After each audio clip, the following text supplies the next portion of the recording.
Now, in fact, as ceasefire violations continued to be reported, Pakistan remains tense, and Major General joins me live on the broadcast. Major General Anuj Mathur, retired, who's joining me live on the broadcast. Sir, appreciate you joining me this morning.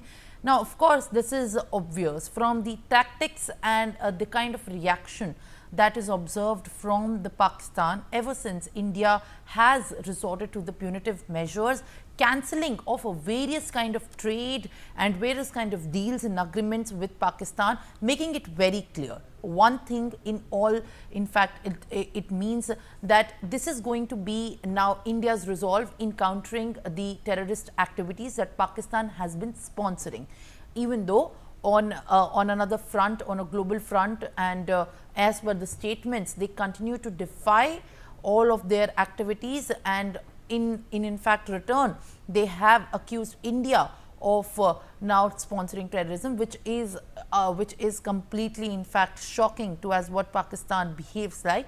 But when we talk about this data, these are over 10 days, and at least at two specific locations each day from the 10 days after the terrorist attack of 22nd April, ceasefire violations in a repeated manner have been now conducted. How do you make sense of this in a complete display of how Pakistan has been reacting in panic from then? Thank you, Simran. I'll tell you one thing very, very clearly. The reactions of Pakistanis have been disproportionate, definitely much more than what is expected. After all, what has India done? India has not mobilized anyone. India has not done anything militarily. There has been no kinetic response or initiation of anything from our side. Despite that, Pakistan is reacting in a manner which is very, very disproportionate to what we have done. First, I'll talk about the ceasefire violations. See, what happens is, why ceasefire violations? Two things, very, very clear. The line of control is laid out in a manner that there are places where the Pakistanis are dominating, and there are places where Indians are dominating. Why we have to occupy even the places which are tactically not very sound for us? Because in the line of control, if you lose any inch, that goes and stays with the opposite side. So you cannot afford to lose any territory along the line of control, even in a scenario which is not a hot war scenario. So we are occupying. So they know where they are slightly dominating. So these are the places which you see they repeatedly open fire on, thinking that by way of this they'll be able to inflict casualties. Point number one. The second point is Pakistan today, this is happening despite a conversation between the two DGMOs some days ago, and which our DGMO had made it very, very clear that let us not get into this duel on the line of control. However, they continue to do this. See, I'll tell you, with this very, very simple reason, Simran, is that Pakistan cannot afford to escalate. And as far as we are concerned, we will escalate only when we want to escalate. The escalation will be on our side, on our terms, Simran. That is very, very clear. That is why our responses to these ceasefire violations has been measured and controlled.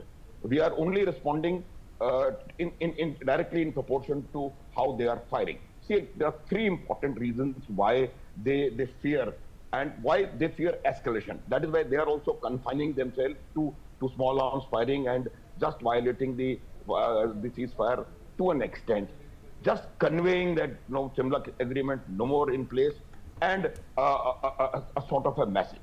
Three reasons I was talking to you, Simran, about is internal collapse. Pakistan is having a very, very difficult time economically in that condition. Their political stability is a very big question mark.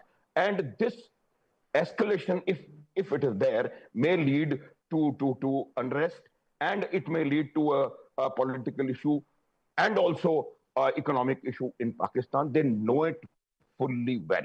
Two, there are gaps. I've been saying this, Simran, earlier also, that it does not matter what the size of your army is. What matters is what is the component of that army you can bring about at the point of decision.